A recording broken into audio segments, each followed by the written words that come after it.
Oh, there's a goal! The NHL Trade Deadline may be over, but there's a fantastic asset available on the market. In this realm, everyone is a buyer. And it's all thanks to Raycon, the sponsor of this video. The everyday earbuds are the hottest item on the market for anyone. And at its price point at roughly half of other major brands, you won't have to give up a ton of futures for it. Its attributes are the envy of its rivals. Sleek custom gel tips that offer the perfect fit every time. I personally enjoy the 8 hours of battery life while playing a game of pool.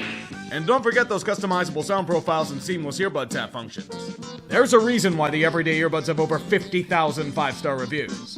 And if you're not satisfied, Raycon offers an easy and free return guarantee with every purchase. Are you ready to buy something small with a big impact? Then click the link in the description box or go to buyraycon.com/utree to get 15% off your Raycon purchase. I dare say it's the steal of the deadline. Considering what some teams paid for mere rentals, I don't think that's an exaggeration. Fears of the hockey world have been realized. Boston is an elite team again. They're good. Real fucking good. Like so good they could shatter the glass ceiling for most points in an NHL season. It's our worst nightmare. We were dreaming of a world where the Bruins would be in the basement. Don Sweeney and Cam Neely clowning their way to somehow making one of the best teams the league has seen in years. This is a perfect storm. You never know when you'll get this chance again. You must go all in. Tomorrow doesn't matter when Patrice Bergeron might retire after this season. Why not bolster your impressive depth with Dmitry Orlov and Garnet Hathaway? Craig Smith got muscled out of the lineup, so no loss on that front. Grit and sandpaper are what makes a team thrive in the postseason.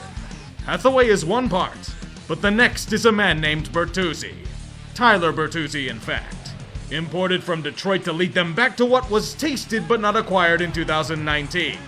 Another date with Lord Stanley. You know what makes this better? Free pasta. Well, not exactly free, it's gonna cost a shit ton, but he's extended for the next 8 years. That's all that matters. How did they get this cap space, you may wonder? Taylor Hall and Nick Foligno being moved to LTIR. That's out. Hopefully they'll be ready for the playoffs, but we'll see. The Atlantic has many groups trying to break through. Toronto. Is this finally going to be the year you do something in the playoffs again? Something positive, at least? This is a critical juncture for the Leafs in so many ways. Kyle Dubas knows his ass is grass if they get knocked out in the first round again. His team is really good, but is it good enough? This is when you start to overthink and get desperate. In Kyle's case, it's understandable. They have to go all in. There's no other choice. Austin Matthews is a free agent after next year. Not to mention the hounds of the salary cap keep knocking at their door. The future be damned, they'll throw everything they can to win 4 games in the playoffs. Center depth in Ryan O'Reilly and Nola Chari from St. Louis. Quality depth in Sam Lafferty and Jake McCabe from Chicago. Eric Gustafson from the Capitals. The return of good old North American boy Luke Schenn. Pierre Engvall and Rasmus Sandin are yesterday's news. Dubas is making his greatest gamble. It's overhauling on the fly. And the pressure's cooking this group to an insane degree. Probably broke O'Reilly's finger and put him on LTIR. I wish them luck in finally winning another playoff series. Only to somehow get smacked by Boston in the next round. The ultimate cruelty. I would have hoped for Tampa Bay at this point, but they appear to be in their traditional stop giving a fuck about hockey mode in early March. This recent skid they've been on is either the beginning of the end or a troll job to lull their opponents into a false sense of security. I don't know if there's a button in the world that John Cooper could press to restart this team, but it won't stop them from the unorthodox. Tanner Jeannot is a player that Tampa Bay needs. A bottom 6 option that has a decent scoring touch but will make his opponents' lives a living hell. Or his own team, as he has a timeshare in the penalty box. Young players are a deadly allergy to Nashville this season, so it's a perfect scenario for them to take him off their hands. They paid a steep price to get him. Very steep. However, he is what the Lightning need in their lineup. Besides, what's the point of draft picks when you made the Cup final the past 3 seasons? You can afford to take on experiments like Mikey Eyssimont. I feel like most of the NHL didn't know who that guy was until the Lightning traded for him. Now, only if they could get their shit together on the ice. Welcome to the Metro, where hell awaits those that enter. Carolina definitely seems to have it going right now. Clicking at the right time, the depth starting to come into their own, and dominating Tampa Bay a few days ago. There isn't a ton to really add for them. Mainly tweak. Take a few experiments. Jesse Puljujarvi needed a change of scenery. Why not have Carolina and their horde of Finns help him out of this funk? Shane Gostisbehere is back to form, at least as an offensive zone specialist. They didn't need to do a ton, but the prices for some of the big pieces were too exorbitant for their tastes. Their loss is New Jersey's game. One of the biggest surprises in the NHL this season demands a prize worthy of their lofty goals. Curtis Lazar. There's also some guy named Timo Meier that they found on the side of the road as well. He might be pretty good at this hockey thing. He was only one of the 2 players keeping San Jose relevant whatsoever. It was a coup for the Devils.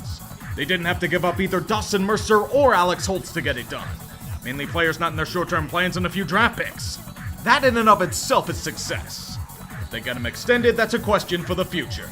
Nobody cares for that now. Neither do the Rangers. The time has come for one last push to get back to the Cup final. They still have too many holes to have the utmost confidence, and they need champions to fill them up. Potential Hall of Famers and legends alike. Vladimir Tarasenko, hailing from St. Louis and meshing well with the top 6. And an old friend of the Breadman, the one and only Patrick Kane. He's had a bad year, but with Panarin, maybe he revives to past form. There unfortunately wasn't much available on the defensive side of things, but they'll take what they've got. 3 different approaches, and only one of them can make it out of the Metro. The pressure's on for all of them. But they're not the only challengers. There are several tiers of Metro teams. On the second level, you have the Islanders and Penguins. They're playoff contenders. Well, in name only. These are groups that are more than likely going to get smoked in the first round by real teams, but never say never. On Long Island, Lou Lamoriello has finally woken from his nap. That warm feeling underneath his seat has become uncomfortably hot. He's already used his gambit of firing Barry Trotz. There's no one left but him to feel the brunt of the sword. But there is an escape. In Vancouver, a talented captain is unable to come to terms on a contract. When Bo Horvat is ripe for the taking, you must strike with precision. The cost means little when you can add power to your top 6, and extend it at a reasonable 8-year deal as well. A random Pierre Engvall added to flesh out the 4 depth can't hurt either. The playoffs are a crapshoot. Might as well go for it if you can. We'll return to you once Matt Barzal returns from injury. Pittsburgh's in the same boat. Don't tell them they're inconsistent as hell and are all but the new Red Wings. The gang is back and the fans want Ron Hextall's head on a pike. Ron stew's in his office ready to drink the stupid juice. The bottom 6 is a hot mess and needs overhaul. Time to make moves. Bye-bye Kasperi Kapanen and Teddy Bluger and Brock McGinn. Hello, Mikael Granlund. Because what the Pens obviously needed was a playmaking forward who's a power play specialist. Oh, who am I kidding? More of the old core needs to come back. It doesn't even get into what's happening on the Atlantic side of the equation. There are 4 teams within striking distance of the wild card as well. Florida, Buffalo, Detroit, and Ottawa. All 4 of them took different approaches with this deadline, and their tales will be woven in time itself. The Panthers are up Schitt's Creek without a paddle. They've fallen back down to grace with a thud. And while they do have Anthony Duclair back, it doesn't solve the colossal issues they have in net. Bobrovsky is still as shaky as ever, and Spencer Knight has taken a leave of absence to deal with personal issues. That's unfortunate, but Florida can't do much, so they stood pat at the deadline. All you can do is hope for the best. Buffalo's in the same boat. They're still trying to feel out their core, and great strides are being made. The Sabres are close, but they're not ready for a deep run just yet. It's best for them to sculpt the team long-term. Extending more of their core like Dylan Cousins to a 7x7 is what's more important. Adding depth pieces like Jordan Greenway and Riley Stillman. Both having struggles this year but offer enticing upside in years down the line. They overpaid for Greenway, but he needed a change of scenery. Minnesota threw him in the doghouse. Detroit knows all about that. The Yzerplan has hit a few snags, mainly in the massive inconsistency the team struggles with every night. Stevie knows they're not truly ready, so the call was made to sell. Sell high on nearly everything they could. And Detroit got nice returns for Philip Hronek and Tyler Bertuzzi. Not to mention, Dylan Larkin was extended long-term, saving him from free agency. It was just a bit awkward when he had to say goodbye to Bertuzzi right after the fact. Stevie do the gritty like Jake Wallman did after being extended as the wingman to Moritz Seider. Up north, Ottawa is finally allowed to spend on good players, and they've long been in the hunt for a quality defenseman. After being linked to nearly everyone on the market for an age, they secured their catch. A man that goes by the name of Jacob Chychrun. He's free from the desert, and at a relatively modest sum. Welcome to your new oasis, Jacob. where you have a better chance of reaching the playoffs in the next 3 years. I'm dead serious. Ottawa's been on an impressive streak as of late. Be careful. The Central is a mosh pit. 4 teams stuffed together like it's mama cooking some gigantic lasagna for Sunday dinner. Oh, what a feast it will be. Dallas is still at the top, but they've been on kind of a skid. Losing to the likes of Columbus, Arizona, and Vancouver? Not a good look, boys. Best to add some veteran scoring touch to replace Denis Gurianov. Evgeny Dadonov won't get screwed over this time around. He'll go to a place where his modified no-trade clause will allow. Max Domi's a really nice piece for the forward core as well. The only cost is a second-round pick in the fields of the 2020 bubble. Anton Khudobin's going the other way. Farewell to the most random cup run until Montreal did it the very next year. Minnesota has crept up to second in the division thanks to a streak of form that gives their fan base hope. Incredibly painful hope. We probably know how this ends. It won't stop them from trying to break out of the cycle of agony, though. Welcome in Oscar Sundqvist, Gustav Nyquist, the second coming of Mojo, and John Klingberg. Yes, someone wanted John Klingberg with how awful he's been in Anaheim this year. That's why he came cheap if we're being honest. Colorado isn't too far behind them, and they're finally getting healthy. That's all that matters. Lars Eller may be brought in to add depth, but the real prize is bringing back Stanley Cup champion Jack Johnson. Put some respect on the name. Everything to get back to the taste of the cup. But what about Winnipeg? They were looking good for a hot minute, followed by a horrific skid that slapped them back to reality. More disturbingly, they're giving up goals en masse. To fix these sudden issues, not much. Acquiring Nino Niederreiter and Vladislav Nemesnikov is okay, but it doesn't scream cup run. Not without Connor Hellebuyck doing his thing. It's still anybody's race, though. To be fair, that's all you can ask. Moving to the west, the LA Kings are in a predicament. They know where their issues lie. In between the pipes. The patchwork job of Phoenix Copley can only hold on for so long. Their team is showing cracks, and they need a more permanent solution. Extending Mikey Anderson for 8 years on the back end is a start, but not enough. The answer lies in Columbus, with Jonas Korpisalo and Vladislav Gavrikov. Korpi's a solid goalie, although Gavrikov hasn't had the best of seasons, but the price may be too great to bear. It's not in the draft picks they gave up, but in something else. Jonathan Quick is a legend in Kings lore. The anchor of 2 cup runs and a man who's going to have his jersey hanging in the rafters for eternity.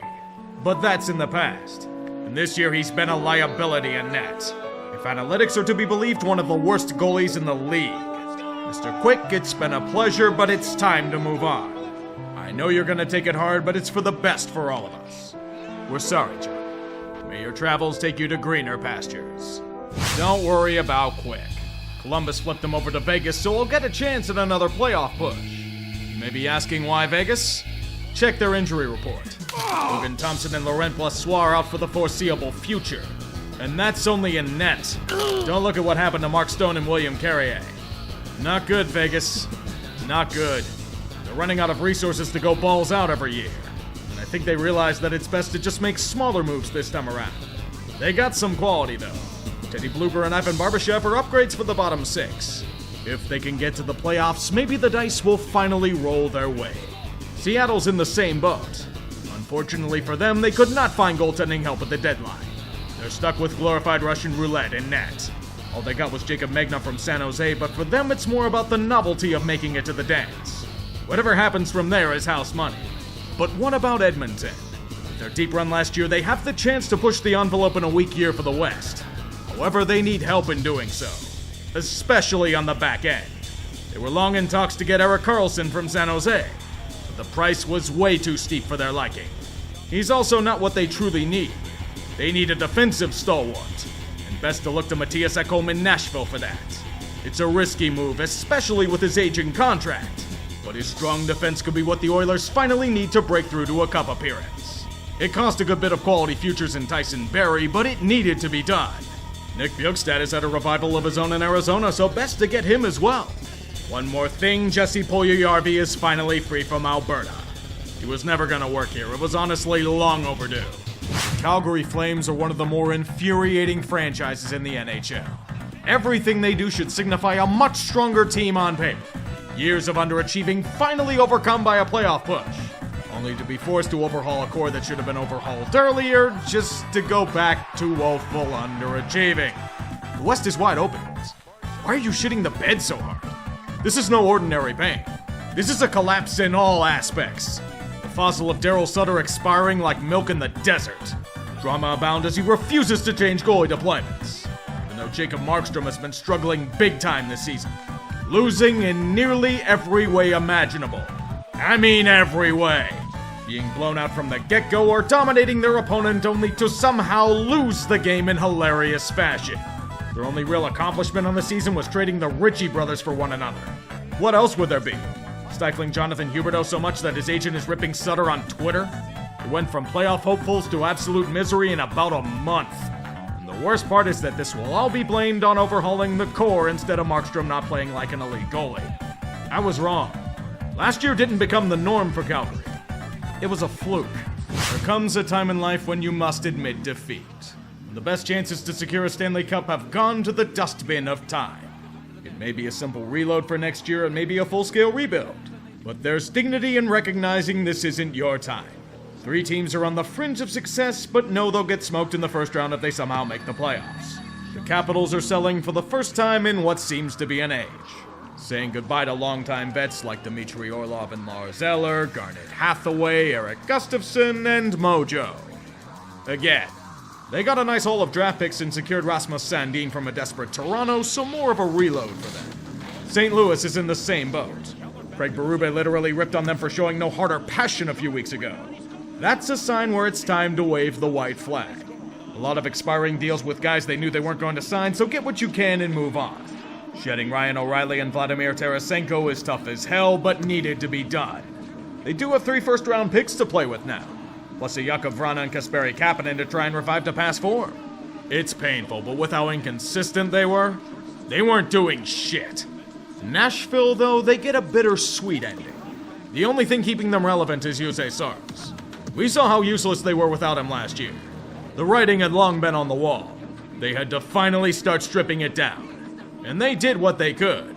Matthias Ekholm, Nino Niederreiter, Mikael Granlund, Tanner Jeannot, whatever could fetch a nice price was on the way out. But that sell-off isn't the big news. David Poile, the only GM in this franchise's history, is stepping down. He built some damn fine teams in his time, but he lost his touch. It was best for both parties for him to move on with grace and dignity. He'll still be around as an advisor, and an old friend will be back with him. Barry Trotz, welcome home. You're going to test your mettle as a GM now. Ascend to the executive branch, sir, and may your stay be fruitful. Hopefully. The end is here.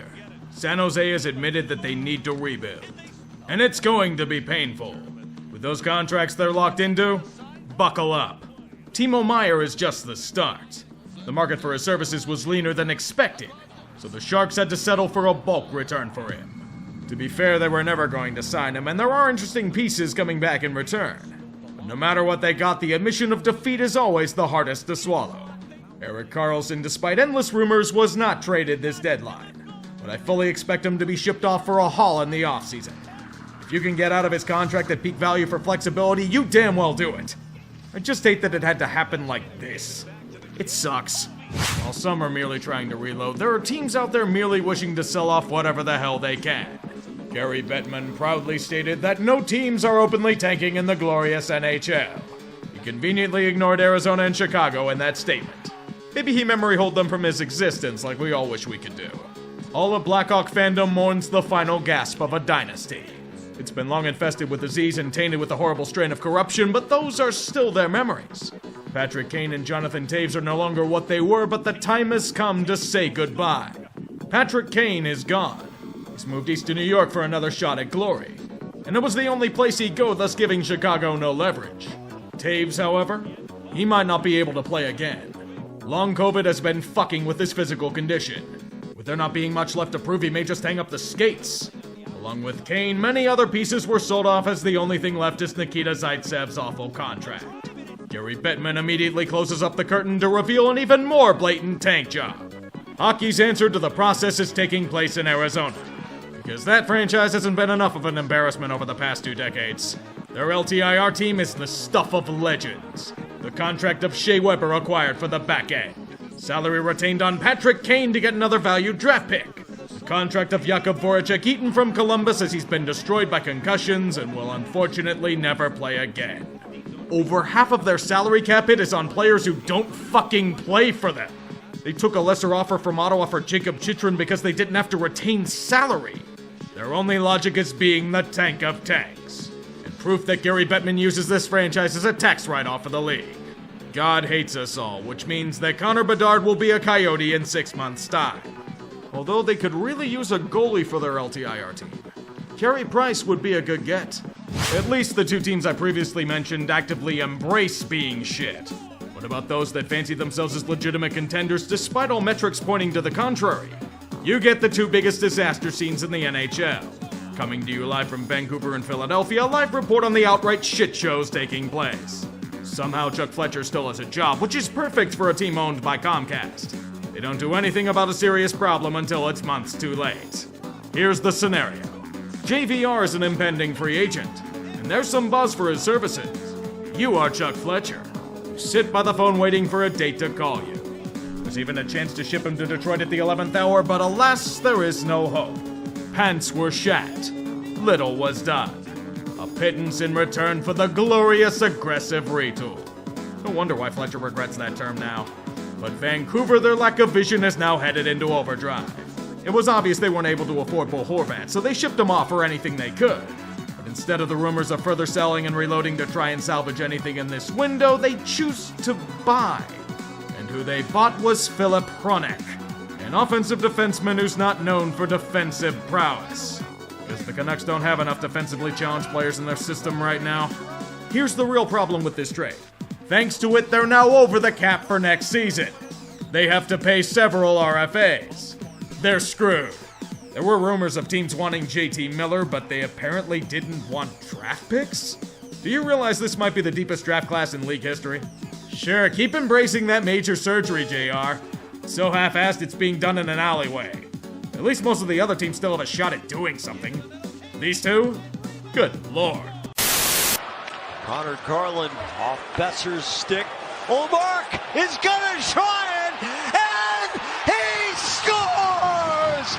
Linus Olmark, the odds-on Vezina Trophy winner, scores an empty net goal to seal this win.